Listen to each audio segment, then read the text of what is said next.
Well, good morning. Thanks for being with us today. This week, I posted on Facebook. It's where you go when you need to do intense sermon research. And I asked people to share with me food combinations that are weird, maybe to us that don't normally eat those things, but they find good.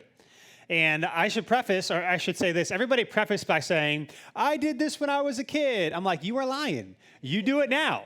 And there's no shame in that game, right? Because we're all weird, and we all do things that are disgusting probably. And so all these people are like, I don't do it anymore. They do it. So I won't say their names, but here are some of these food combinations that were shared. Somebody said they do sour cream and cheddar chips dipped in grape jelly, right? When they were a kid, they promised. Someone else said coffee and orange juice. So you take black coffee, and you mix it with a tablespoon of cold orange juice. Now, I don't drink coffee anyway, so that's just gross all the way around. So maybe I would drink it that way. I don't know. Someone else said grape jelly and Cheetos.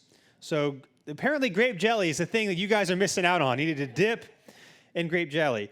Somebody else said apple slices dipped in Tang. So you remember that Tang, like that orange drink, whatever that actually was? I don't know. That's the thing. Pizza and applesauce. Yeah, that seems weird. Apple pie and ketchup. Peanut butter and mayonnaise sandwich. Somebody said yes. Okay, maybe it was them. At least you own it. And maybe we'll just end with this one, because you're like, I'm going to leave now. I'll just end with this one. Somebody said they did when they were a kid, sandwich made with kosher dill pickles and M&Ms. So just 2 pieces of bread, pickles and M&Ms, washed down with an orange Diet Right. So they said they threw up every time they ate it when they were a kid, but it was always worth it. So anyway, those are things that don't go together, right? You would assume on the surface, at least, you don't do that. You don't mix those things, and yet some people do, and they really enjoy it. And I share that because today we're continuing our series through the Gospel of Mark. We'll be in Mark chapter 2 this morning, and we're going to see Jesus do something, bring people together that we would assume do not actually go together. And our disgust at these things, if we were a first century person in this context, would actually apply to what Jesus is going to do today. And so if you have a Bible, go ahead and open up to Mark chapter 2. Mark chapter 2 will be in verse 13 through 17. If you don't have a Bible around you, there's a black one. And if you don't own a Bible, you can take one of those home. We are in the Gospel of Mark. Now, Jesus, the last few weeks, has been performing miracles and healing people, forgiving sins. But we have to remember his primary mission, which was not just to do cool signs for the sake of building a crowd, but to initiate and to bring the kingdom of God. And so he does some of these things to show people the authority by which he has to do it. And in today's passage, he's going to show us one of the ways that the kingdom of God manifests itself, and what does it actually look like to live in this kingdom and to treat people in God's kingdom. And so we'll be in Mark chapter 2, starting in verse 13. And here's what it says. It says, Jesus went out again beside the sea. The whole crowd was coming to him, and he was teaching them. Now, if you've been with us, Jesus' kind of home base for his ministry is Capernaum. It's right on the Sea of Galilee. And there's a bunch of ports on the Sea of Galilee. There's a bunch of fishing. There's like 14 ports. It's, I think, 13 miles wide and 7 miles long at its biggest part. And so there's just a big hub of activity. And so Jesus has been healing people. Again, crowds have been following him everywhere. And so, again, we're not sure how much time has passed, but he's back in Capernaum. He's back at the Sea of Galilee. Now, the first time Jesus is at the Sea of Galilee, in Mark chapter 1, he calls his first 4 disciples, Simon, Peter, and Andrew, James, and John. And so now he's back at the same sea, and he's going to call someone else to follow him. And then it says this, verse 14. Then, passing by, he saw Levi, the son of Alphaeus, sitting at the toll booth. And he said to him, follow me. And he got up and followed him. Now, again, just some context, because when we read this, it's like, oh, another person, he calls to follow him. I just want to take a second to explain the radicalness of what's actually going on in this verse. So again, Jesus is probably around or right outside Capernaum, and is, again, located next to the Sea of Galilee. If you remember, Capernaum is not a large city, but a major trade route goes right through Capernaum. And so there's a lot of activity, there's a lot of people coming and going, and of course, it's the largest port on the Sea of Galilee, so there's a lot of fishing and all those sorts of things. And so here's how this typically worked. Certain taxes, Levi is a tax collector, he's at a tax booth, were collected different ways. And so certain taxes were collected by the Roman government themselves. Things like poll taxes or things like land, property taxes. Poll taxes are just things that everybody has to pay regardless of their income level. So there were certain taxes in the Roman Empire that the Romans themselves were in charge of doing. And then there were other types of taxes that they would essentially contract out to locals in the area. Now, I'm not a historian, so I don't know why they chose to do some, the Roman government and some, otherwise, but that's just how they did it. And so certain things like transported goods were often contracted out to local tax collectors in the area. Of course, Capernaum is right next to the Sea of Galilee. It's a major trade route, so you're going to have maybe more tax collectors than maybe a normal city or a town. So you have tax collectors all over the place. Of course, Levi is one of them. And of course, being in Israel and the somewhat near Jerusalem, there's going to be a lot of Jews in Capernaum and around Galilee, and so you're going to have a fair number of Jewish tax collectors, which of course is Levi. Now, Jesus walks by a toll booth and calls Levi. Now, it's not quite the same as we'll see in a second because there's a lot of hatred and vitriol and just, disdain for tax collectors. But for most of us, Jesus does what we wouldn't do. So he walks by a toll booth, and instead of being disgusted, he calls somebody. It's not the same, but trying to put ourselves somewhat in a first century mindset, it's kind of like when you're driving around 540, and there's a section of 540 that's got the tolls, and you just get mad. Why is this here? North Carolina, our taxes are supposed to go towards road infrastructure stuff. And we have a bunch of, you want to alleviate traffic, and so you make more highway space, and then you toll people on it, and then people don't drive on it, and doesn't fix the problem. Just me. Okay. I get annoyed when I see these things. I'm like, you shouldn't be doing this, right? And then, of course, they mail it to you, and sometimes it's late, and then there's the fee involved, and it's just it's a whole thing. It is a major annoyance to see a toll booth or, a toll thing when you're driving, right? That's kind of what it is, but even more amplified. In fact, so you have the toll booth, which would have made you angry and upset every time you walk by it. And then you have the tax collectors themselves, which, again, if you were a Jew in this area, would have brought up a lot of animosity and hatred for the tax collector.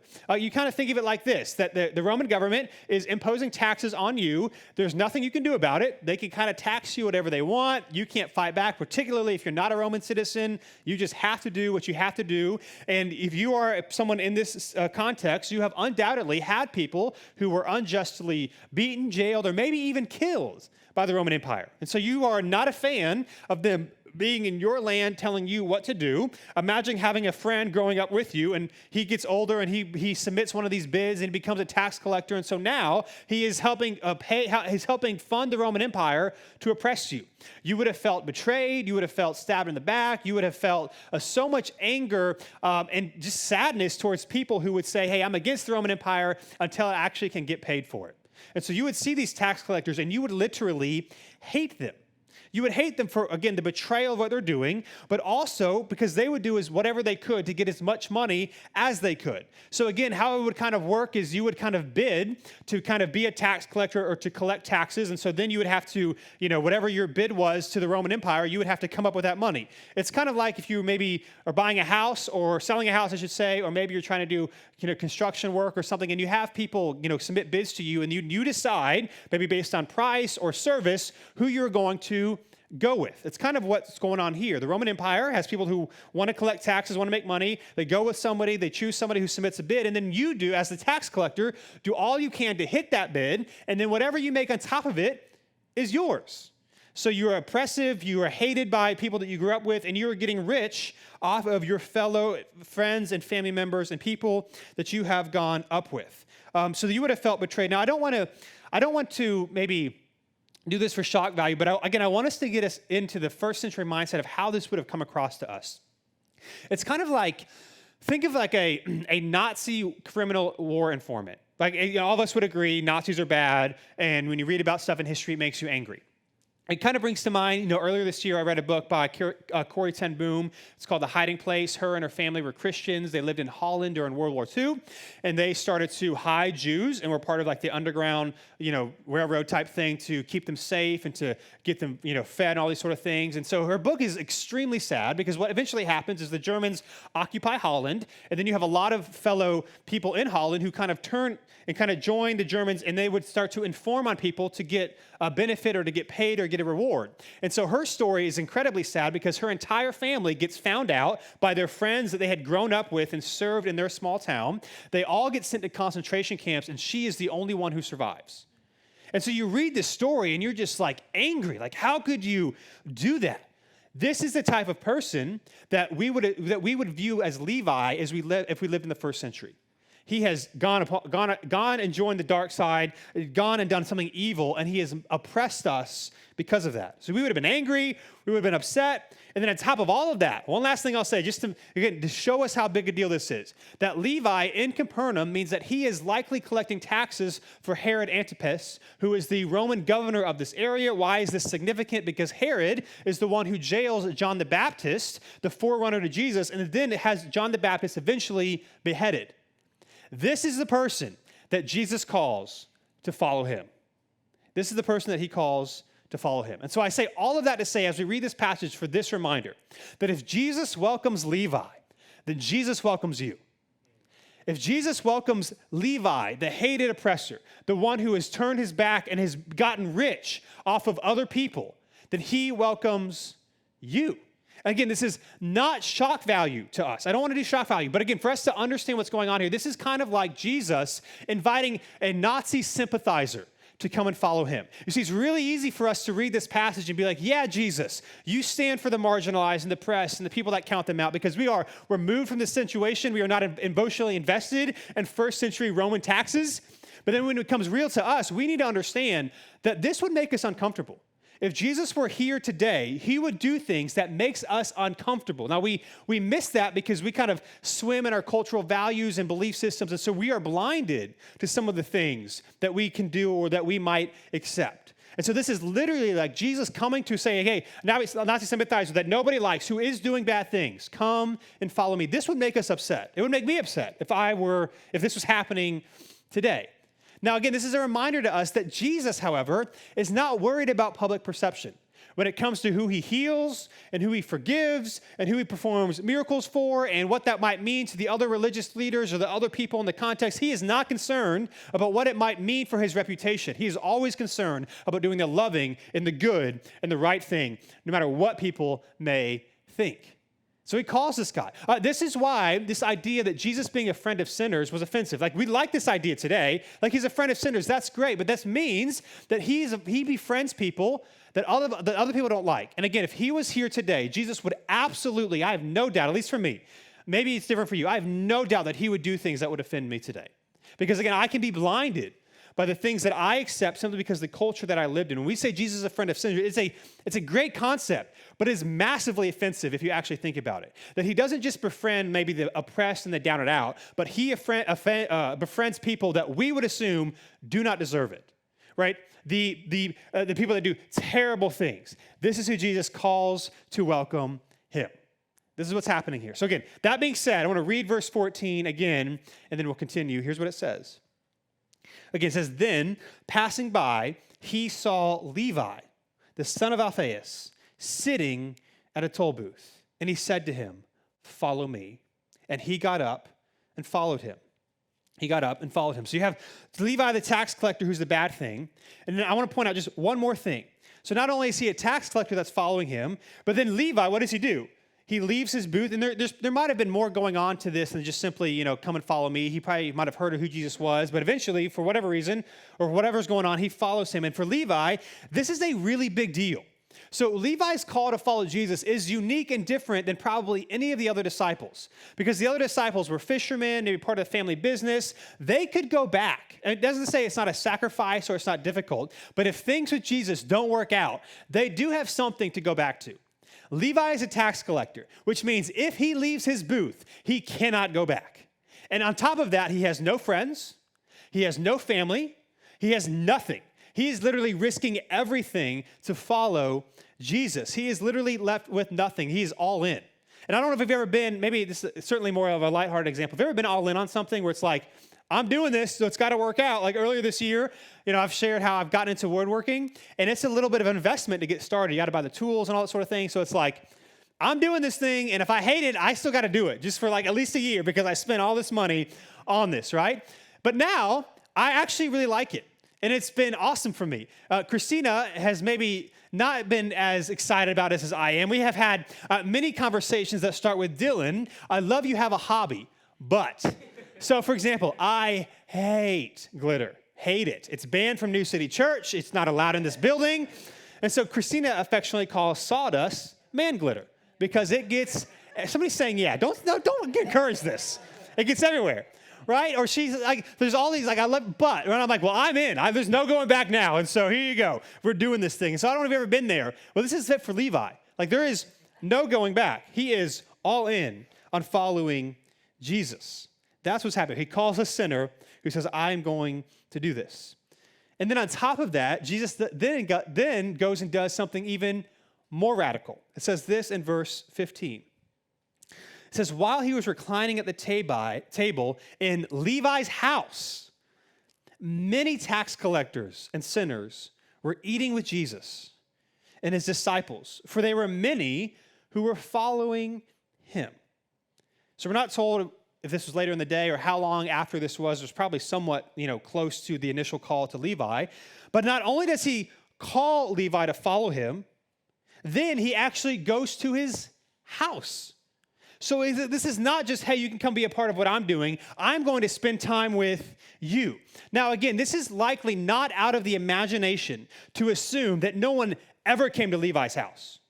Right, his family would have viewed him as a disgrace. None of his fellow Jews that he grew up with would have associated with him at all. He probably likely didn't have any really true friends. And he certainly probably never had any friends who wanted to come to his house. Especially in a highly relational culture, this is a big deal. Now, this is different than us because if somebody who you just met maybe invited themselves to your house, you'd be like, wait, no? Like, I'm not going to do this. But in this culture, it was a thing of honor and respect for somebody wanting to come to dine with you at your house. So you have Levi, who has no probably real friends. No one ever came to his house. Isolated, maybe depressed. Has Jesus says, come and follow me. And then he brings a whole bunch of people to come to his house. Right? He wants to join him at his house. And so in that, again, what do we see here? We see this amazing and radical truth that's offensive, but also true, and that is that Jesus is a friend of sinners. He actually is a friend, and not just surface level, not just, hey, you can associate me, but, make sure you act a certain way if you want to get really close. He says to the tax collector who has no family, no friends, who is hated by everybody, you can come and follow me, and I'm going to come to your house. And if Jesus is a friend of sinners, this means that he is a friend to you. Right? Sometimes when you read the Gospels and you learn about the grace and the mercy of God, about how he calls people to himself, not because of what we have done, because of what he has done for us, there is this sense of, well, I don't deserve it. Right? Well, you don't know what I have done. And if we were in a first century context, there is nothing worse than being a tax collector. It's why they're called tax collectors and sinners. It is the worst of the worst. And if Jesus is going to call Levi, who is turn his back and betray the entire Jewish people, then he certainly is going to call and welcome you and me. Jesus is a friend of people who have done terrible things, who have done awful things, who have had bad things happen to them because he loves us and he cares for us and he came for us. Not after we deserved it, not after we have shown our worth, but right now who we are. Levi has done absolutely nothing. And Jesus has actually no idea if Levi is going to change. And he doesn't say anything, but come and follow me. And then he dines at his house. Jesus is a friend of sinners, which means he is a friend to you and to me. And then here's what it says next in verse 16. So he's doing all these things, and it says this: when the scribes, who were Pharisees, so some of the religious leaders, saw that he was eating with sinners and tax collectors, they asked his disciples, why does he eat with tax collectors and sinners? Right? They asked a question that all of us would ask. Even if you are a non-devout Jew, just the cultural understanding and the value system of that day, you would wonder and be upset, why is Jesus doing this? Right? Jesus, who is supposed to be starting this new, movement, if you will, inside of Judaism, is not doing what you're supposed to do if you're trying to join a crowd. Right? This is going to be the exact opposite. Jesus is not only welcoming people, but he's also having dinner with people that they think are bad, and in some cases actually do bad things. Like, it's not just they think they're bad. Like, being a tax collector is not an honorable thing. It was, especially a Jewish person, given the context of all that is going on, this was actually a pretty bad thing. I mean, you could categorize it as bad, and yet Jesus is eating with them. They would not celebrate this at all. This would not be a good thing, and yet here's where Jesus finds himself. And on top of that, Jesus, depending on many people's interpretation of the law at this time, tax collectors were seen as unclean, that Jesus is also voluntarily making himself unclean. Right? It's different than if an unclean person comes and touches him. He's inviting himself to the house of an unclean person. He is doing something that you are not supposed to do. Right? This would make us, again, if we were in the first century, it would make us uncomfortable. I know it's a cliche example, but just trying to get us in the mindset. This is like Jesus inviting and then having dinner with an online Nazi sympathizer who's posting all these terrible, racist, awful things, right?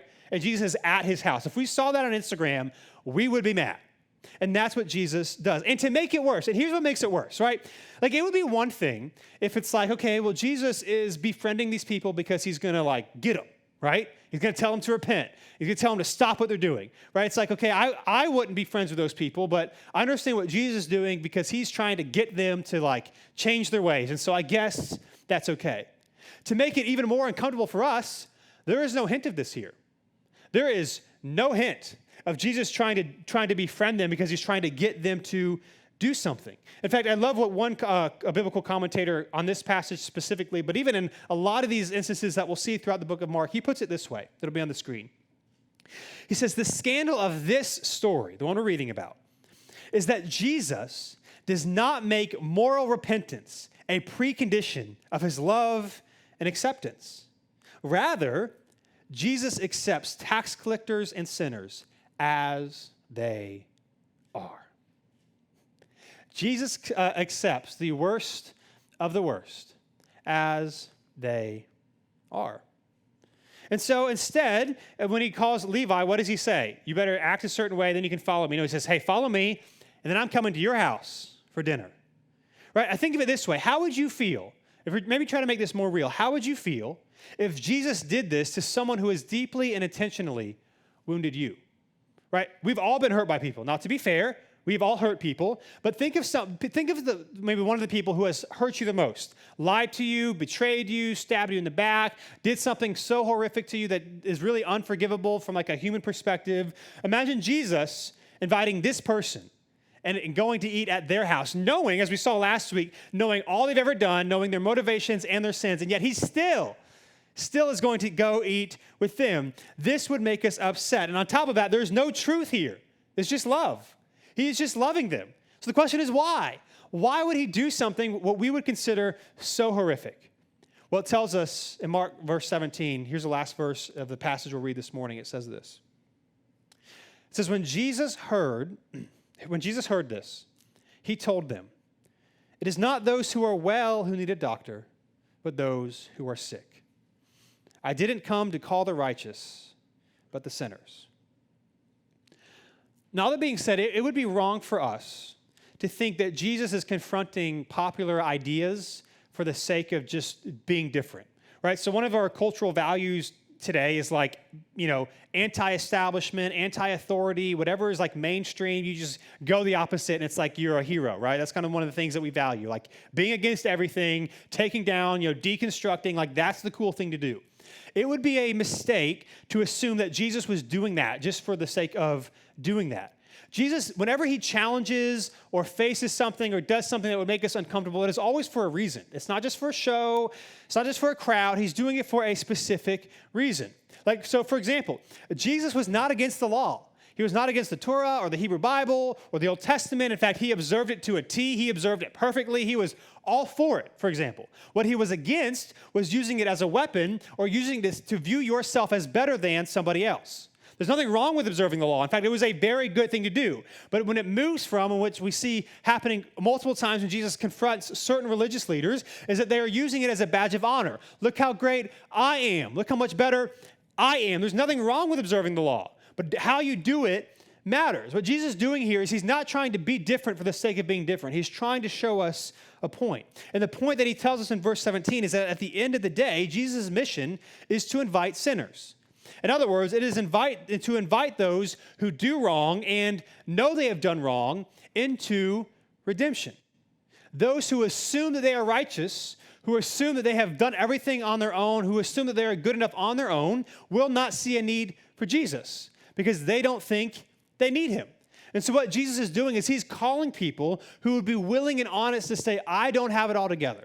Who would be willing and honest to say, I am not perfect, I do not have it all figured out. And he welcomes anybody in that state. And so the question for us as we read this passage is this: are you a sinner? That's what you have to ask yourself. Are you a sinner, or do you consider yourself righteous? Because if you are not a sinner, if you would say, no, I'm good, I've got it figured out, then you will find no need for Jesus. And this is not just a faith thing. Like, do I realize I need God or not, right? Do I think I have, if you think your life is all together, that you are good, that there's nothing that God can really do for you, that when you die, you're going to be able to say, yeah, maybe I'm not perfect, but look at all the awesome stuff that I have done, I'm good. What Jesus is saying is, I didn't come for you. I didn't come for you. But if you would admit that I am a sinner, that I have fallen short, that I have not even lived up to my own standard of goodness, let alone a perfect standard of God's goodness, then what does Jesus say to you? He says, welcome. Welcome, right? The gospel is that God has come to invite the sinners, those who would be honest, they do not have it all together, because Jesus does have it all together. He follows the law perfectly. He lives the life we could not live, died the death that we deserve to die, and triumphed over death in his resurrection, to claim victory over sin and darkness, and to invite us into his kingdom. That Jesus invites sinners like Levi and like you and like me into his kingdom.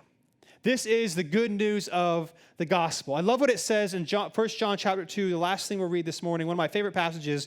1 John chapter 2, it will be on the screen. 1 John chapter 1, written by John, one of the disciples of Jesus. He's talking about how we should, if we're a follower of Jesus, that we should pursue righteousness and holiness, and we should, flee from sin, but also knows that we do not have it all together. And then it says this in chapter 2, verse 1 and 2. He says, my little children, I am writing these things so that you may not sin, right? That we might flee from it, that we might turn from it. But if anyone does sin, or when anyone does sin, we have an advocate with the Father, Jesus Christ, the righteous one. He himself is the atoning sacrifice for our sins, and not only for ours, but also for those of the whole world. That he is our advocate, that he is fighting alongside the Father in heaven, saying, this is my son, this is my daughter, who I love, who I care for, who I have redeemed. And so if you are a sinner here today, here's the good news for you and for me, that Jesus welcomes you like a friend. Jesus welcomes you like a friend. What does he do with Levi the tax collector, the worst of the worst? Come and follow me. What does he do with Mary Magdalene, if you're familiar with her story? Not Jesus' mother, but a different woman who is a prostitute. Come and follow me. What does he do with Judas, who is going to betray Jesus? And not only betray Jesus, but steal from their money bag as they're trying to live out this mission before Jesus crucified. What does he say to Judas, knowing he's going to betray him? Come and follow me. Listen, this is so radically different than how you and I often think how God reacts to us. Right, we often think, if I've blown it, too bad. I've got to do a lot of good things to get on God's good side. If I said something or treated someone a certain way, then that's it for me. Like I'm a terrible person. God must be angry with me. What does Jesus do here?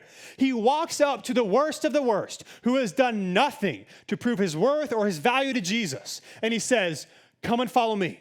No matter what it's going to cost me, no matter what it's going to look like to others, I invite you into my kingdom. That Jesus welcomes you and me like a friend. Listen, the God of the entire universe, who is the Alpha and Omega, the beginning and the end, knows everything, has everything, does not need us for anything, invites us right where we are to experience his love, to experience his redemption, and and to experience his grace. And through the power of the Spirit, he is the one that is going to change us. And so today, after our service in the parking lot, we're going to celebrate people who Jesus has welcomed into his kingdom, not through any of their own merit, because of what God has done for him and for them. Levi, Mary, Judas, a whole assortment of people in the Old Testament and the New Testament, you and me. He welcomes us like a friend. The question is, will we accept his invitation of his goodness and his grace in our life? Will we become a friend of Jesus because of what he has done for us? That's why we sing, and that's why we celebrate, because Jesus welcomes us like a friend. Hey, thanks so much for checking out this video. We upload new videos every week to help encourage you in your faith in Jesus, so be sure to subscribe to this channel so that you never miss a thing.